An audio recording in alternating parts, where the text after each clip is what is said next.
I have opinions about that. Oh boy, do I have opinions. You're gonna be hearing opinions today. Okay?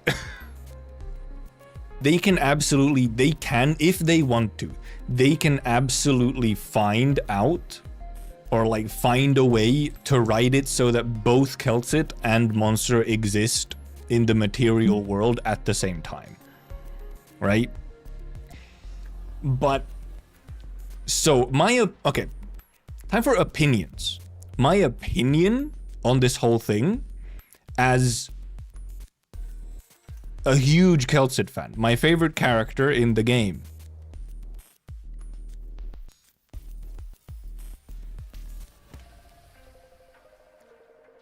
I want Kal'tsit to die. That would be the correct thing to do.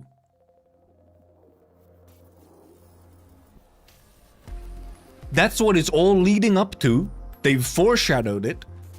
It makes narrative sense for it to happen, and it would be an insanely based big dick move by Hypergriff to genuinely kill off a main character 6 years into the game.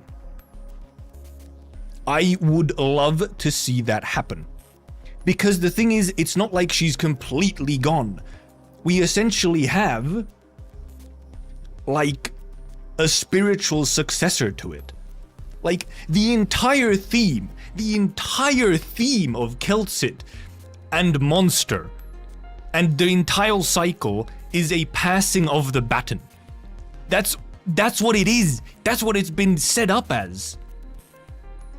It would be a huge miss, a massive mistake, and just like fumble to go back on that idea just because people don't like their waifus dying.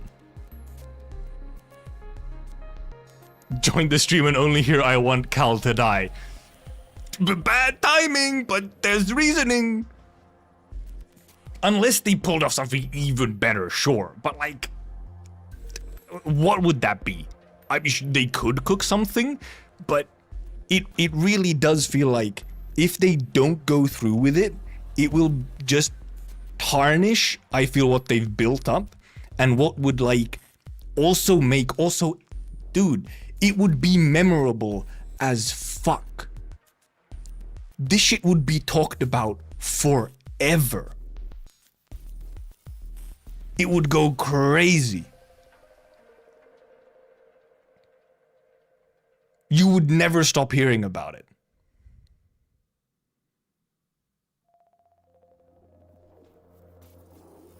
I'm just saying, it is a genius move to pull, in my opinion. And I hope that they are not too afraid to do it.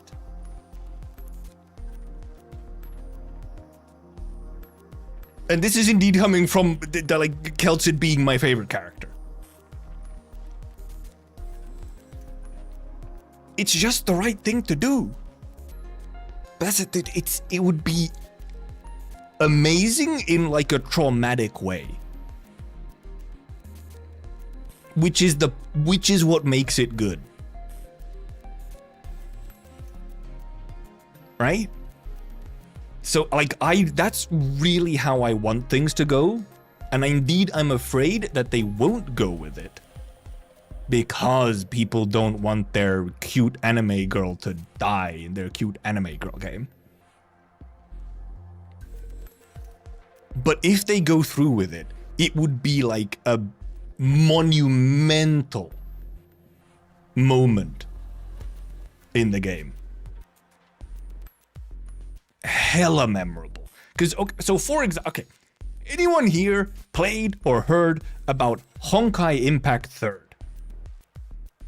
Spoilers coming in, but this shit happens in like chapter 9 or something out of 30 plus. To this day, one of the main things that the Honkai Impact 3rd fandom talks about is the death of Himeko. In like chapter 9 of over 30 chapters. Because that shit is memorable. That shit sticks with you.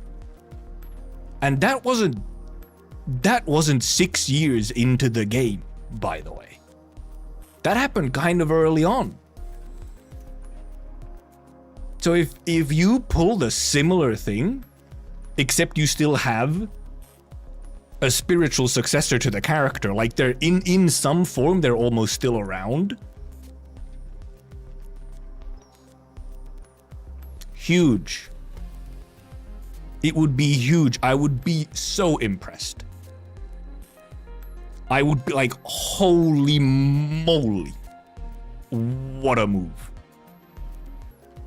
So I am incredibly excited for this chapter and what they're gonna do with it. So yeah, I feel quite strongly about like that I'm excited for the possibility of Kal'tsit dying.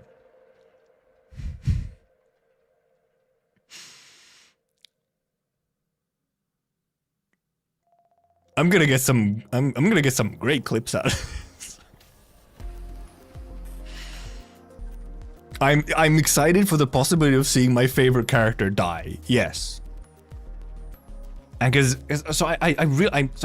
I have not looked through the discussion and like the discourse on this current thing. I can just imagine what it's like. And oh boy, I think I might be I might be in the minority. I might be in the minority. It seems like I might be in the minority. Wait. So you're right, it'd be great storytelling because it will make us feel emotional, sad, and angry. Exactly. Like, why are people afraid of like these strong emotions? Stop being afraid of emotions. Fucking face it. Get slapped by the trauma and depression and enjoy it. Learn to enjoy it. It's worth something. It makes you feel alive. And gives you an experience that you will not forget. Am I going crazy? Am I taking crazy pills? Like, yeah, exactly. AK is supposed to be the funny, depressed game, though. Like, so many people are like, oh my god, it's the most depressing game. And then depressing stuff happens and they're like, oh, no, I don't want this. Brother, you signed up for it. Now eat it. Nom, nom, nom, nom, nom. Tasty trauma. So yeah, I absolutely hope that they go through with it. I hope that they do not chicken out. And if they have some way that they kind of exist at the same time, there indeed better be some kind of, I don't know, like there has to be some significant weight behind it then, like, first of all, very good reasoning, and to not, like, destroy the narrative of Kal'tsit's entire, like, life. And there has to be, like, some real weight behind, like, some form of, like, consequences, essentially, for them both being around. You can't just, like, oh, you know, like, it can't just be a win-win, okay? It can't. There has to be a price. And because the ultimate price of Kal'tsit dying, I feel, would just be the most appropriate in this situation. And because also, yeah, it's probably the last act for, like, a bunch of the stuff, like most of the stuff that's been set up now. This should be like the last act to start actually closing it all off. So big stuff has to happen. However, I do have to say, I was not expecting Monster to be the first fucking thing on Act 3, okay? I did not expect that. I thought it was gonna happen way later. I literally said this on stream, I think last week or something, we were talking about the possibilities of what happens in chapter 15. And someone in chat was like, are we getting Monster? Insane oracle, by the way. Insane prophecy by whoever that chatter was. And to that, I was like, nah, that's stupid. You're dumb. Monster's gonna happen way later in Act 3. Never fucking mind. It's now. They start going hard. Dude, our chapter 15 knowledge used to be, oh, we're going to Rim Billiton to, you know, do some stuff. Boom. Priestess, Monster, Kal'tsit dead. What the fuck? Only reason is he's not wanting characters to die because of non-involvement in future event story. But yeah, Cal got more than enough time in the sun, and Monster's still gonna be there, and Monster is essentially the heir to Kal'tsit. By killing Kal'tsit, we'll have to start fearing main cast dying in Enfield, and also main cast dying in Arknights. Like, it gives them a huge tool, because suddenly it's like, oh, people could actually be in danger. So, which would be kind of huge. Have stakes. Because, like, yes, Frost Nova dies, but the thing is that, let's be real, you kind of see Frost Nova dying from a mile away. The first time you meet her, it's almost like, oh, I'm gonna like this girl and she's gonna die, huh? It's like the obligatory early story trauma. Is kind of what Frost Nova is. Which is why it would be insane to instead kill off a main character 6 years into the game story. It would be crazy. There's barely any game, any live service gacha game, barely any of them done. Well, I think, yeah, what, like, Fate Go has kind of done it, but Fate Go also has like 1 billion main characters, let's be real. And also, so, okay, because also, yes, I think some people are like, oh, but can I not, like, what about its playable character? What will happen to the playable character? Brother, we already use alters in the same team at the same time, and some of them are from alternate timelines where the world has ended. I think we gave up on a ludo narrative resonance quite a while ago, okay?